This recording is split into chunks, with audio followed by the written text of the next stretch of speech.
Mission institute में आप सभी विद्यार्थियों का स्वागत है।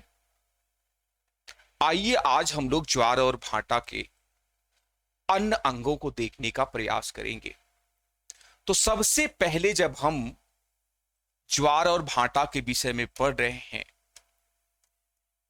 टाइड और इब के विषय में पढ़ रहे हैं, ज्वार और भाटा के विषय में पढ़ रहे हैं, तो सभी विद्यार्थियों को यह पता होना चाहिए हमारी पृथ्वी पर जो ज्वार और भाटा आता है, ये कहीं ना कहीं सबसे प्रभावी जो बल है हमारी पृथ्वी पर ज्वार भाटा लाने के लिए, इस बल को हम अगर देखें तो यह बल हमारा है चंद्रमा का आकर्षण बल, और दूसरा बल है हमारी पृथ्वी पर ज्वार भाटा आने के लिए जो उत्तरदायी है, जो जिम्मेदार है, वो सूर्य का आकर्षण बल।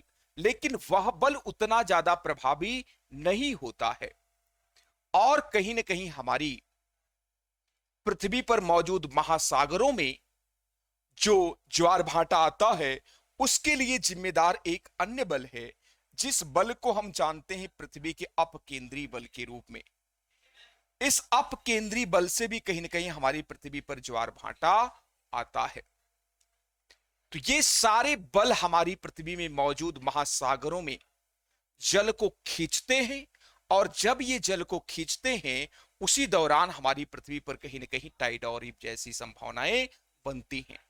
ज्वार और भाटा हमारी पृथ्वी पर आता है, तो हमारी पृथ्वी पर जो ज्वार और भाटा आता है, सबसे प्रभावी आकर्षण बल की जब हम बात करते हैं तो ये प्रभावी आकर्षण बल जो हमारी पृथ्वी पर मौजूद सागरों पर लगाता है, इस पिंड को हम कहते हैं चंद्रमा।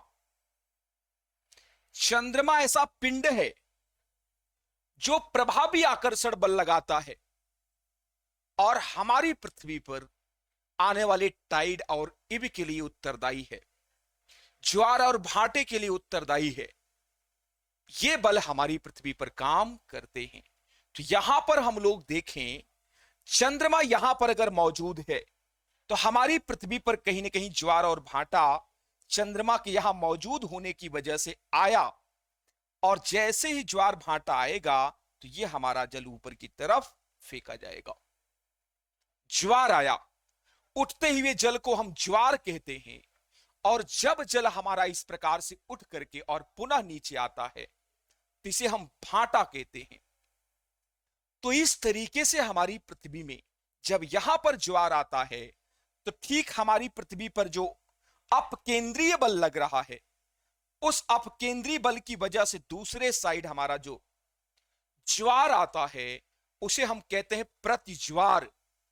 तो दूसरे साइड हमारा जो ज्वार आता है उसे हम कहते हैं प्रतिज्वार।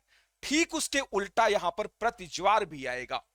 एक ज्वार आया हमारी पृथ्वी पर, ठीक उसके विपरीत कहीं ना कहीं प्रतिज्वार भी हमारी पृथ्वी पर आएगा। अब यहां पर हम लोग देखें तो हमारी पृथ्वी और हमारी चंद्रमा क्या कर रही है? घूर्णन कर रही है। हमारी चंद्रमा अपने अंश पर 5.5 अंश झुकी हुई है, और हमारी पृथ्वी अपने अक्ष पर 23.5 अंश झुकी हुई है। और हमारी चंद्रमा हमारी पृथ्वी का उपग्रह होने के कारण अपने परिक्रमण पथ पर परिक्रमा कर रही है। किसका कर रही है? अपने परिक्रमण पथ पर परिक्रमा कर रही है, कहीं ना कहीं किसका? पृथ्वी की। तो इस तरीके से परिक्रमण पथ पर परिक्रमा कर रही है हमारी चंद्रमा निरंतर रूप से। जब हमारी चंद्रमा यहां पर परिक्रमा कर रही होती है और 27.5 दिन में 27.5 दिन में हमारी चंद्रमा एक पूरी परिक्रमा पूरा कर लेती है। 27.5 दिन में एक पूरी परिक्रमा पूरा कर लेती है। जिस कार्य को हमारी पृथ्वी 365 दिनों में करती है, वही कार्य हमारी चंद्रमा यहां पर 27.5 दिन में करती है। जो कार्य हमारी पृथ्वी 365 दिन में करती है, तो इस तरीके से हमारी पृथ्वी भी कहीं ना कहीं घूर्णन कर रही है और सूर्य की परिक्रमा कर रही है। लेकिन हमारी पृथ्वी, हमारी चंद्रमा हमारी पृथ्वी के सापेक्ष इस प्रकार से अपने परिक्रमण पथ पर निरंतर रूप से क्या करती रहती है? घूमती रहती है। अब यहां पर ज्वार आया और ठीक इसके विपरीत प्रति ज्वार आया। इसके बाद हमारी चंद्रमा ऐसे घूमेगी और हमारी चंद्रमा घूमते हुए यहां पर कहीं ना कहीं आप देखेंगे इस प्रकार से हमारी चंद्रमा और हमारी पृथ्वी क्या कर रही है, अपने अक्ष पर, अपने एक्सिस पर, अपने अक्ष पर हमारी पृथ्वी क्या कर रही है, घूर्णन कर रही है। सपोज दैट यहां पर महासागर था और यहां पर ज्वार भाटा आया, इस जल को खींचा हमारी चंद्रमा ने और हमारी पृथ्वी पर ज्वार उत्पादक बल उत्पन्न हुआ। लेकिन उसके बाद हमारी पृथ्वी समुद्र, हमारी पृथ्वी घूर्णन कर रही है और घूर्णन करते करते 24 घंटे के अंदर में एक घूर्णन पूरा कर लेती है और 24 घंटे में यह पूरा भाग फिर हमारी चंद्रमा के सामने आएगा। फिर यही जलीय भाग, यही जलबाडी फिर हमारी पृथ्वी ऐसे घूर्णन कर रही है। घूमते घूमते 24 घंटे में फिर यह भाग, यह जलबाडी हमारी चंद्रमा के सामने आएगा। परंतु मेरे विद्यार्थियों, हमारी चंद्रमा भी यहां पर परिक्रमण कर रही है। यह जलबाडी यहां पर आई और हमारी चंद्रमा अब यहां ना रह करके यहां पर आ जाएगी। हमारी चंद्रमा यहां पर आ जाएगी क्योंकि हमारी चंद्रमा अपने परिक्रमण पथ पर निरंतर रूप से आगे बढ़ रही है। इस दौरान हमारी चंद्रमा कहीं ना कहीं यहां पर मौजूद होगी और हमारी पृथ्वी भी क्या कर रही है, परिक्रमण कर रही है अपने परिपथ पर। और इस जलबाडी को हमारी चंद्रमा के यहां सामने आने के लिए अब अतिरिक्त दूरी तय करनी पड़ेगी, अतिरिक्त दूरी तय करनी पड़ेगी। अगर यहां पर हम लोग देखें तो यहां पर कहीं ना कहीं आप ऐसा ध्यान में आता है। और ये अपने परिक्रमण पथ के दौरान चंद्रमा कितना अंश का कोण बनाती है, तो चंद्रमा 360 अंश का कोण बनाती है। 360 अंश का कोण चंद्रमा बनाती है। यहां पर 360 अंश का कोण बन रहा है और 27.5 दिन में अगर हमारी चंद्रमा 360 अंश घूमती है तो एक दिन में हमारी चंद्रमा कितने अंश घूमेगी, आइए इसको हम लोग देखते हैं।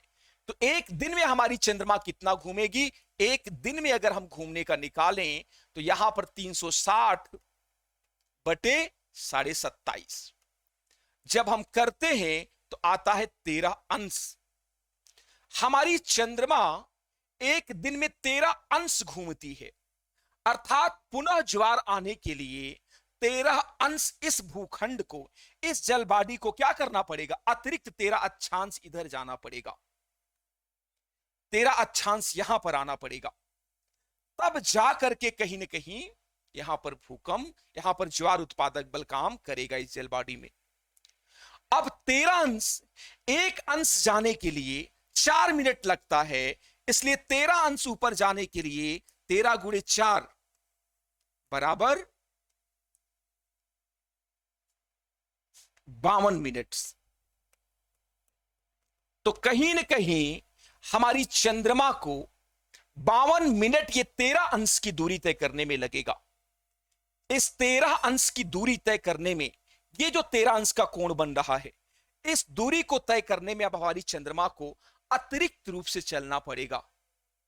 जब हमारी चंद्रमा अतिरिक्त रूप से चलेगी तो नेक्स्ट डे, अगले दिन जो हमारा ज्वार आएगा, वो कहीं ना कहीं हमारा ज्वार जो अगले दिन हमें प्राप्त होगा, वो ज्वार हमें कैसा प्राप्त होगा, वो ज्वार हमें यहां पर 52 मिनट लेट से प्राप्त होगा, 52 मिनट देरी से प्राप्त होगा। इस विषय को सभी विद्यार्थी को ध्यान में रखना है। 52 मिनट देरी से प्राप्त होगा हम सबको, तो इस बात को सभी विद्यार्थी को ध्यान में रखना है। हमारा जो ज्वार उत्पादक बल है वो 13 मिनट देरी से यहां पर कहीं ना कहीं काम करेगा, 13 मिनट देरी से ये ज्वार उत्पादक बल यहां पर काम करेगा। अब हम लोग यहां पर देखें, अर्थात ये बात सिद्ध हुई, जिस जलाशय में ज्वालामुखी उद्गार आया हुआ था, अगले दिन उसी स्थान पर, उसी जलाशय में, उसी जलबाडी में ज्वार आने के लिए 52 मिनट हमारी पृथ्वी को अतिरिक्त यात्रा करनी पड़ेगी, तब जाकर के वो जल बॉडी पुनः हमारी चंद्रमा के सामने आएगी और इस प्रकार से हमारी चंद्रमा में क्या उत्पन्न होगा, ज्वार उत्पादक बल उत्पन्न होगा, ज्वार आएगा अर्थात कहा जाए निष्कर्षतः। तो इस बात को सभी विद्यार्थी को ध्यान में रखना है।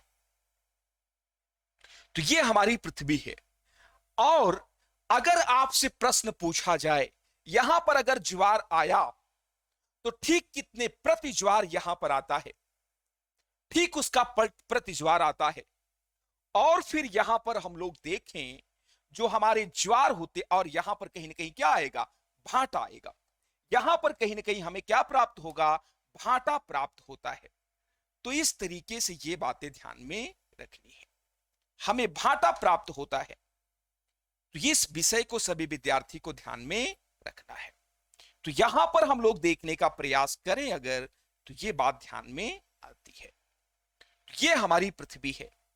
तो इस तरीके से हम यहां पर अपनी पृथ्वी को देख पा रहे हैं। तो इस तरीके से हमारी पृथ्वी पर कहीं ना कहीं ज्वार उत्पादक बल, ज्वार उत्पादक शक्तियां कार्य करती हैं, ज्वार उत्पादक फोर्सेस काम करते हैं। अगर कहीं पर ज्वार आया है तो नेक्स्ट ज्वार आने में 24 घंटे 52 मिनट्स का अतिरिक्त समय लगता है। 52 मिनट का अतिरिक्त समय लगता है। अब यहां पर हम लोग देखें, यह हमारी पृथ्वी है। जब यहां पर ज्वार आया तो ठीक उसी समय यहां पर क्या होगा, जल खींच करके यहां पर जाएगा। तो इस तरीके से यहां पर भाटा आएगा। अर्थात एक ज्वार से दूसरे ज्वार की जो दूरी होती है, ये यहां पर ज्वार आया, दूसरे ज्वार प्रति ज्वार की जो दूरी होती है, अगर हम बटा 2 कर दें, अगर हम बटा 2 कर दें तो यहां पर आता है 12 घंटे 26 मिनट। तो यहां पर कहीं ना कहीं ये बात ध्यान में रखनी है। अगर किसी स्थान पर यहां पर ज्वार आया है, यहां पर ज्वार आया है और फिर इसे प्रति ज्वार आने के लिए 12 घंटे 26 मिनट लगेंगे। और अगर यहां पर प्रति ज्वार आया है तो यहां पुनः ज्वार आने के लिए 12 घंटे 26 मिनट ही लगेंगे। अर्थात जिस स्थान पर ज्वार आया है उसी स्थान पर पुनः प्रति ज्वार आने के लिए आपको 12 घंटे 26 मिनट लगेंगे, क्योंकि आधा वृत्त है, ये आधा वृत्त है। और फिर जिस स्थान पर प्रति ज्वार आया है उसी स्थान पर पुनः ज्वार आने के लिए 12 घंटे 24 मिनट लगते हैं। तो इस विषय को सभी विद्यार्थी को बिल्कुल ध्यान में रखना है।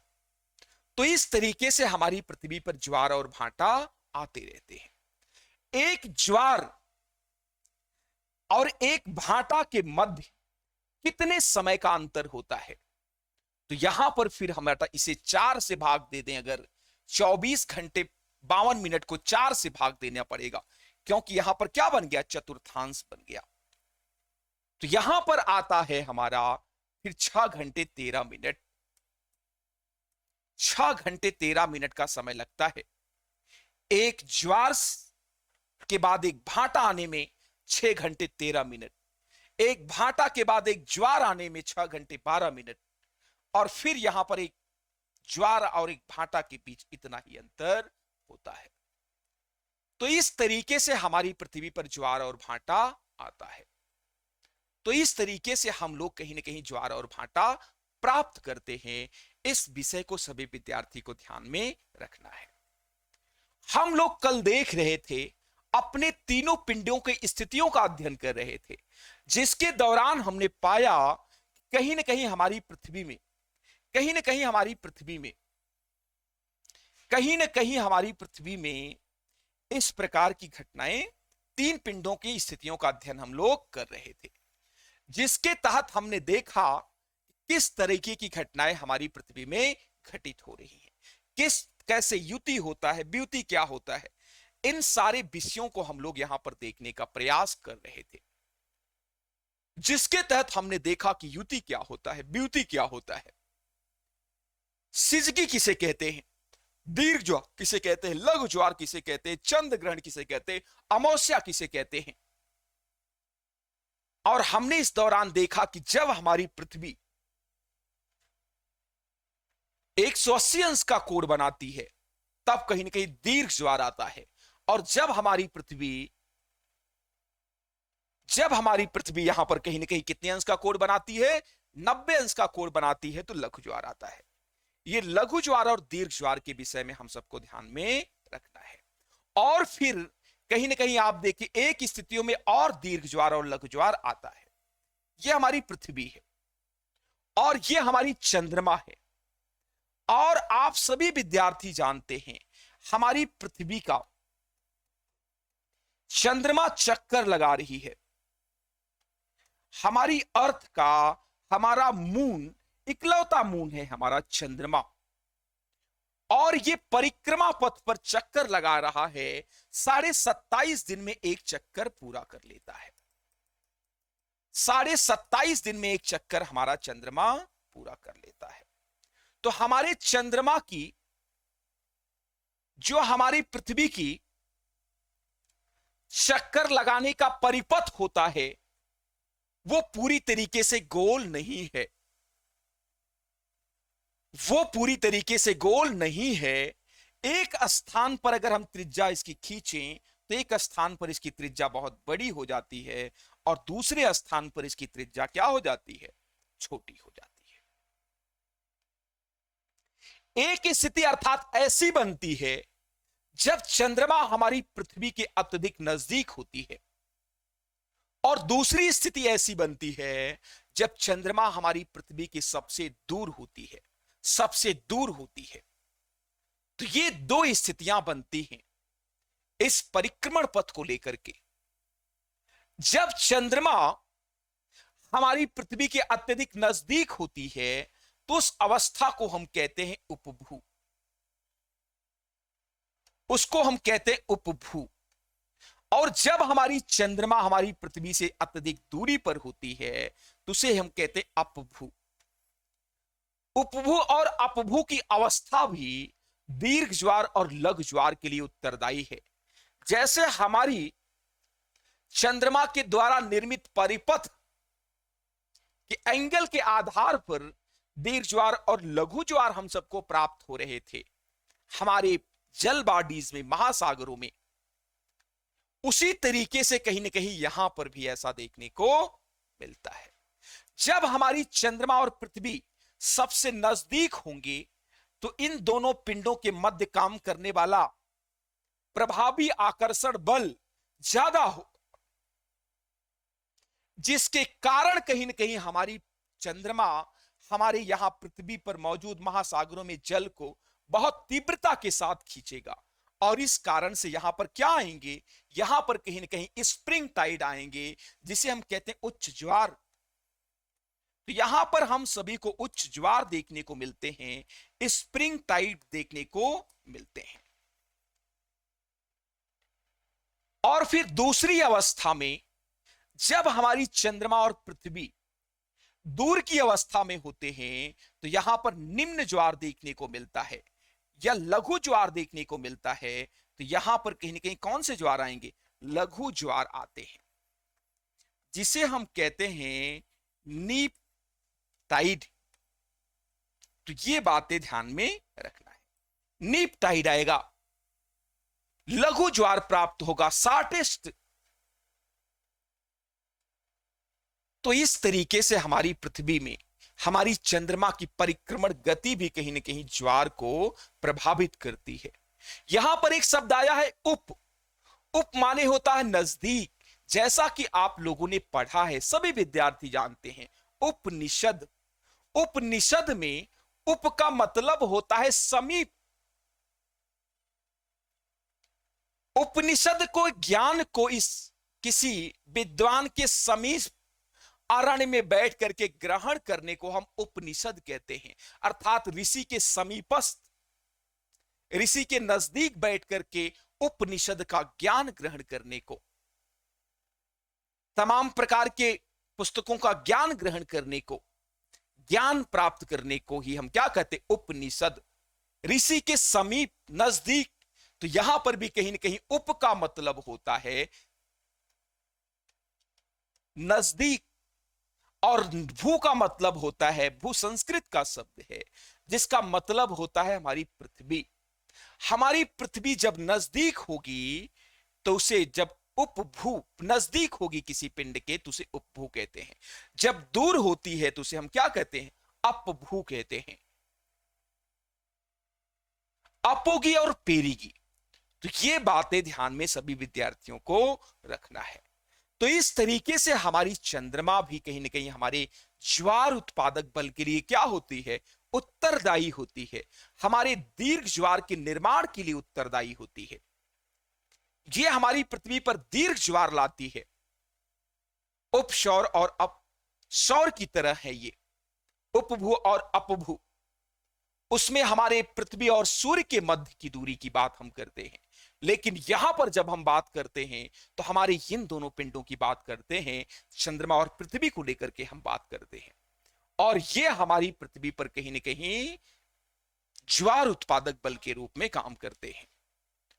तो इस विषय को सभी विद्यार्थियों को नॉट एनी डाउट, बिना किसी संदेह के ध्यान में रखना है। अब हम लोग यहां पर देखते हैं आगे, यहां पर जो हमारी पृथ्वी पर ज्वार भाटा आता है, इस तरीके से ये हमारी पृथ्वी पर ज्वार भाटा आते हैं। तो ऐसे में हमारी चंद्रमा जब गति कर रही होती है अपनी परिपथ पर गति कर रही होती है, अपने परिक्रमण काल को पूरा कर रही होती है, तो इस दौरान आप सभी विद्यार्थीगण जानते हैं कि हमारी पृथ्वी के ऊपर 3 काल्पनिक रेखाएं हैं। एक काल्पनिक रेखा हमारी है विषुवत रेखा, जिसे हम भूमध्य रेखा कहते हैं, और दूसरी काल्पनिक रेखा हमारी पृथ्वी पर मौजूद है, जिसे हम ऊपर है उत्तरी गोलार्ध में है, भारत के बीचों बीच से 8 राज्यों से होकर के गुजरती है। इस रेखा को हम कहते हैं कर्क रेखा। और तीसरी रेखा हमारी है जिसे हम कहते हैं मकर रेखा। तो ये 3 रेखाएं हमारी पृथ्वी पर काल्पनिक रूप से मौजूद हैं। जब हमारी चंद्रमा यहां पर गति कर रही होती है, हमारी चंद्रमा यहां पर मोशन कर रही होती है, उस दौरान हमारी चंद्रमा की कभी स्थिति भूमध्य रेखा पर बिल्कुल सीधा पड़ती है। इस कारण से भूमध्य रेखी ज्वार उत्पन्न होते हैं, और ये ज्वार कैसे होंगे? दीर्घ ज्वार होंगे। भूमध्य रेखा पर मौजूद जलाशय का हमारी पृथ्वी तीव्रता के साथ खींचेगी, क्योंकि 5.5 अंश हमारी पृथ्वी अपने अक्ष पर झुकी है, और 23.5 अंश अपने अक्ष पर हमारी कौन झुकी हुई है? पृथ्वी झुकी हुई है। ऐसे ऐसे गति करते करते चंद्रमा कभी बिल्कुल सीधा किस पर पड़ेगी? इस रेखा पर पड़ेगी। तो इस रेखा पर जो भी महासागर मौजूद होंगे, वहां पर कौन सा टाइड आएगा? हाई टाइड आता है। और यहां पर जब भूमध्य रेखा पर सीधा मौजूद होगी तो यहां पर दीर्घ ज्वार आएगा। इसे भूमध्य रेखी ज्वार कहते हैं। कौन सा ज्वार कहते हैं? भूमध्य रेखी ज्वार कहते हैं। और फिर हमारे उत्तरी गोलार्ध में हमारी कर्क रेखा पर जो हमारे ज्वार उत्पादक बल काम करते हैं, हमारी पृथ्वी के परिभ्रमण गति के दौरान इस ज्वार को हम कहते हैं, कौन सा ज्वार कहते हैं? अयन वृत्तीय ज्वार कहते हैं। तो इस तरीके से यह ज्वार आता है। फिर हमारी चंद्रमा गति करते करते भूमध्य रेखी ज्वार बनाएगी। फिर हमारी चंद्रमा कहीं यहां पर आएगी, और इसका ज्वार उत्पादक बल किस पर सीधा प्रभावी रूप से काम करेगा? हमारे दक्षिणी गोलार्ध में मौजूद, हमारे दक्षिणी गोलार्ध में जो हमारी कौन सी रेखा मौजूद है? हमारी मकर रेखा, उस पर प्रभावी तरीके से पड़ेगा। और फिर हमारी मकर रेखा पर यहां कहीं ना कहीं अयन वृत्तीय ज्वार, उच्च ज्वार स्प्रिंग, हाई टाइड स्प्रिंग ज्वार, स्प्रिंग टाइड यहां पर उत्पन्न होगा। इसे एन वृत्तीय ज्वार कहते हैं। तो ये बातें ध्यान में सभी विद्यार्थी को रखनी है, उपभू अपभू में। और हमने कल वहां पर बना करके आपको बताया था किस प्रकार से हमारी पृथ्वी पर ज्वार उत्पादक बल काम करते हैं।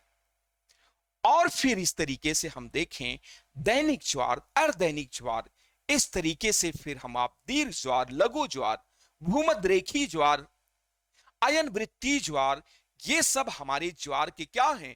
प्रकार हैं। इन्हें हम ज्वार के प्रकार के रूप में देखते हैं। इन सारे प्रकारों को सभी विद्यार्थी को ध्यान में रखना है। अयन वृत्तीय ज्वार का क्या मैकेनिज्म है? और फिर हम लोग उपभू अपभू में क्या मैकेनिज्म है।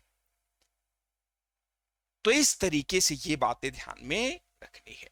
अब हम लोग यहां पर देख रहे हैं, अब हम यहां पर जानने का प्रयास करेंगे अगले विषय वस्तु को, और इसके तहत हम यह जानने का प्रयास करेंगे कि विश्व में ज्वार और भाटा की क्या वैश्विक स्थितियां हैं।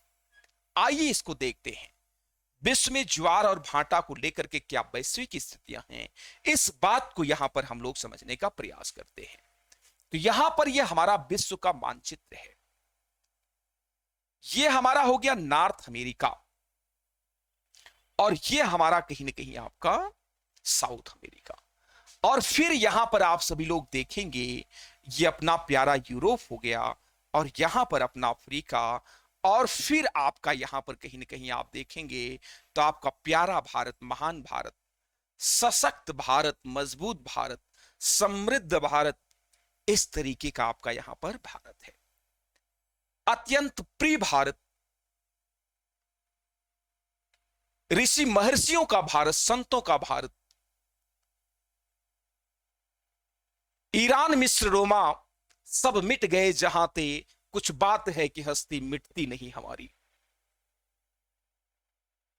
दुनिया की महानतम सभ्यताएं, दुनिया की महानतम संस्कृतियां नष्ट हो गई, काल के गाल में समाहित हो गई, लेकिन भारत की संस्कृति कहीं ना कहीं अपने आप में मजबूती के साथ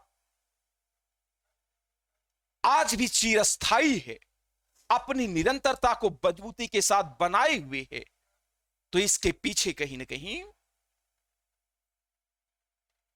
पूर्वजों का पौरुष है, उनका प्रताप है, उनका त्याग है, उनका बलिदान है, और हम सब लोगों का भी सहयोग है। तो इस तरीके से ये बातें भी ध्यान में रखनी है। इसीलिए मैं कहता हूं महान भारत, सशक्त भारत, मजबूत भारत, समृद्ध भारत। तो ये बातें ध्यान में रखना है। तो आइए हम लोग यहां पर देखते हैं, एक फंडी की खाड़ी है, यहां पर कहीं ना कहीं ज्वार जो उत्पन्न होता है वो बहुत तीव्र ज्वार उत्पन्न होता है। यहां पर उठने वाली हमारी ज्वारी लहरें अत्यंत तीव्रता के साथ अटलांटिक महासागर में ये ज्वार उठता है, काफी दूर तक उछाल दी जाती है। और ये इनकी जो ऊंचाई होती है, इनकी ऊंचाई की अगर हम बात करें तो लगभग 15 मीटर, 15 गुणे 3 कर दे तो लगभग 45 फुट तक ऊंचा उछाल दिया जाता है। सबसे लंबे ज्वार की अगर बात की जाए तो कहीं ना कहीं फंडी की घाटी को सभी लोगों को बताना है। फंडी की घाटी जहां पर सबसे लंबा ज्वार आता है, और ये हमारा जो ज्वार यहां पर होता है, उस ज्वार की ऊंचाई कितना होती है? 15 मीटर। 15 मीटर। और फिर यहां पर हम लोग देखें तो कहीं ना कहीं देखने को मिलता है, यहां पर ब्रिटेन के पास न्यू फाउंडलैंड में 2 बार ज्वार यहां पर आता है। एक बार ज्वार यहां पर जो आता है हमारा इंग्लिश चैनल के पास से आता है, इंग्लिश चैनल के पास से आता है। और फिर एक बार जो ज्वार आता है इधर से आता है, जिसे हम कहते हैं साउथ, दक्षिण सागर, दक्षिण सागर से आता है। इस प्रकार से यहां पर ज्वार की निरंतरता देखने को मिलती है, क्योंकि यहां की टोपोग्राफी ऐसी है, इस कारण से यहां पर ऐसा होता है। फिर यहां पर जब हम भारत की बात करते हैं, भारत को ज्वार को लेकर के अगर हम देखने का प्रयास करें तो आपके भारत में यहां पर आपका गुजरात का तट है, और इस गुजरात के तट पर, यहां पर गुजरात के तट पर, गुजरात के पास आपका ओखा तट है, भुज और कच्छ है। उस एरिया में आपकी ओखा तट पर भारत का सबसे दीर्घ ज्वार आता है, सबसे लंबा ज्वार आता है, लगभग 3 से 5 मीटर तक ऊंचा होता है। तो इस तरीके से आपके ओखा के तट, गुजरात, कच्छ के रण, खंभात की खाड़ी वाले एरियाज में ओखा तट पर जो हमारा ज्वार आता है वो 3 मीटर से लेकर के कहीं न कहीं 5 मीटर तक होता है। तो ये एग्जामिनर आपसे बार बार प्रश्न पूछते रहते हैं, तो ये बातें हमारे सभी विद्यार्थी को पता होनी चाहिए। तो हम लोग यहां पर देखें कि ज्वालामुखी के क्या लाभ हैं, तो ज्वार के क्या लाभ हैं। ज्वार के लाभों को अगर हम देखने का प्रयास करें, व्हाट बेनिफिट्स टाइड एंड इव, ज्वार और भाटा के अपने क्या लाभ हैं, इस बात को हम लोग यहां पर जानने का प्रयास करेंगे कि हमारे ज्वार और भाटा के अपने क्या लाभ और हानियां हैं, किस प्रकार के लाभ हैं और किस प्रकार की हानियां हैं हमारे टाइड और इव से। इस विषय को हम लोग यहां पर देखने का प्रयास करेंगे और हम जानेंगे कि इसके अपने क्या लाभ हैं और इसकी अपनी क्या हानियां हैं। जब हम इस बात की पड़ताल करते हैं तो हम सबके ध्यान में आता है कि हमारा ज्वार भाटा से क्या क्या लाभ है। तो यहां पर कहीं ना कहीं हम देखें हमारे बंदरगाहों को, हमारे बंदरगाह जो बने हुए हैं, इन बंदरगाहों को स्वच्छ बनाने के लिए, हमारे समुद्री तटों को स्वच्छ बनाने में, जहां हम गंदगी फैला देते हैं अपने इकोसिस्टम में, अपने पारिस्थितिकी तंत्र में, जब हम गंदगी फैला देते हैं तो उस गंदगी को कहीं ना कहीं साफ करने का काम हमारी प्रकृति ज्वार और भाटा के रूप में करती है। जब ज्वार आता है तो सारी गंदगी जो आप लोग फैलाते हैं उसको हमारी प्रकृति क्या कर देती है, साफ कर देती है। तो हमारी प्रकृति आप सभी को चुनौती दे रही है कि आप कितना भी गंदा करोगे लेकिन मैं आपके लिए आपके पर्यावरण को स्वच्छ बनाऊंगी, आपके लिए मैं झाड़ू लगाऊंगी, आपके परिवेश को मैं स्वच्छ करूंगी, आपके लिए मैं कहीं ना कहीं अच्छा वातावरण बनाऊंगी। ऐसा हमारी प्रकृति संकल्प लेती है, तो हमें कहीं ना कहीं शर्म मानी चाहिए। जो कार्य प्रकृति ने हमारे ऊपर दिए हमारे हाथों में, उस कार्य को हमें करना चाहिए। तो हमें अपने तटों को गंदा नहीं करना है, बिल्कुल नहीं, हमें अपने तटों को गंदा नहीं करना है, खास तौर पर उसे स्वच्छ बना करके रखना है। तो हमारे तटों को कहीं ना कहीं स्वच्छ करने का कार्य हमारे बंदरगाह करते हैं। कई कई बंदरगाह हमारे ऐसे होते हैं जो काफी गहरे नहीं होते हैं, उथले जलों पर उनका निर्माण किया जाता है। तो ऐसे में कहीं ना कहीं जब हमारे बड़े बड़े पोत और जहाज आते हैं तो आकर के यहीं रुक जाते हैं, उथले सागर में नहीं चल पाएंगे, पानी कम है। जैसे आप लोग जब कभी नदी पार करते हैं तो उस दौरान नाव जाकर के, जब गहरी नदी नहीं रहती है तटों पर, तो जाकर के नाव रुक जाती है और बीच में पानी आ जाता है। फिर आप जब नाव से उतरते हैं तो प्रथम दृष्टया आपको पानी का सामना करना पड़ेगा, आपको अपना पैर, अपने जूते पानी में डालने पड़ेंगे। तो क्या आपको अच्छा लगता है ऐसी घटना?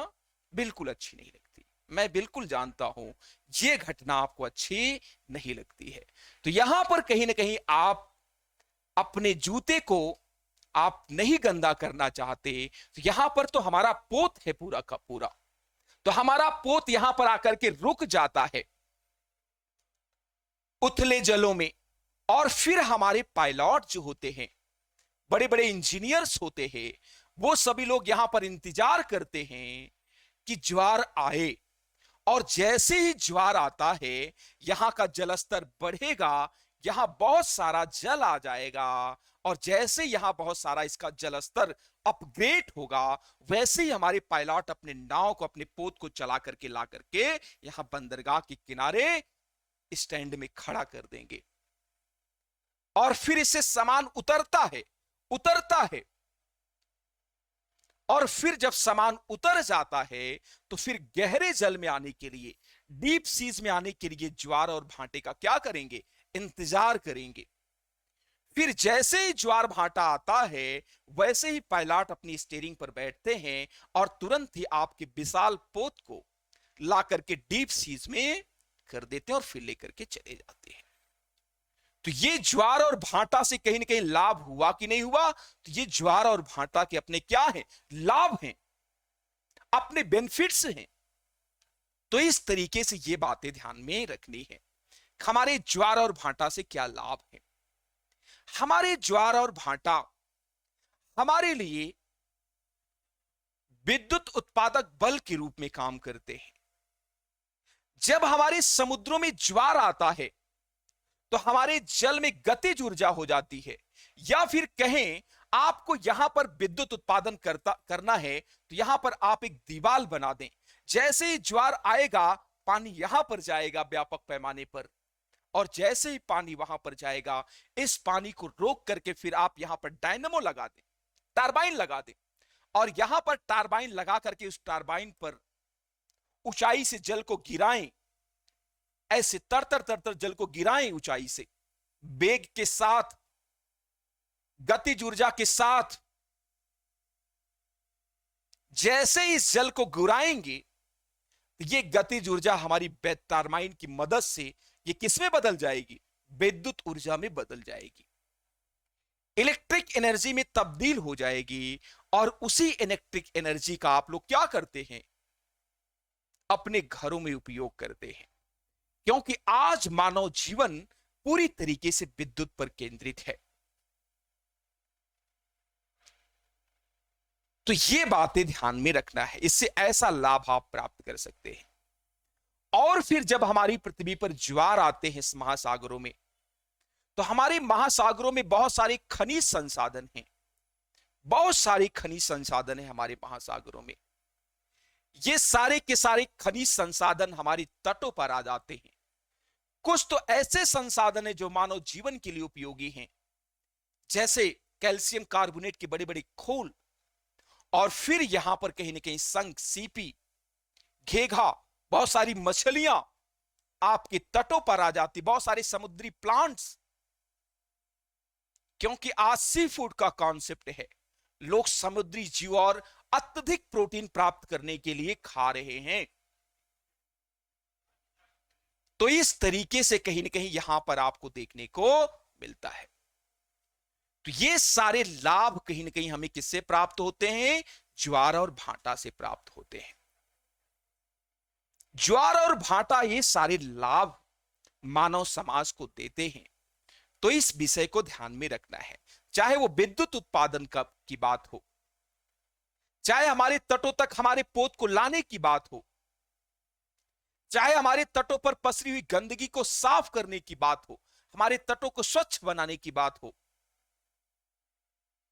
या कहीं ना कहीं ये ज्वारी बल के कारण विद्युत ऊर्जा का में उसका उपयोग हो, या फिर हम जो खनिज संसाधन समुद्रों से प्राप्त करते हैं। और फिर एक लाभ कहीं ना कहीं यहां पर आपको देखने को मिलता है। आप सभी लोग जानते हैं कि हमारे महासागरों में कहीं ना कहीं लवणता को लेकर के अंतर है। लवणता को लेकर के क्या है? अंतर देखने को मिलता है।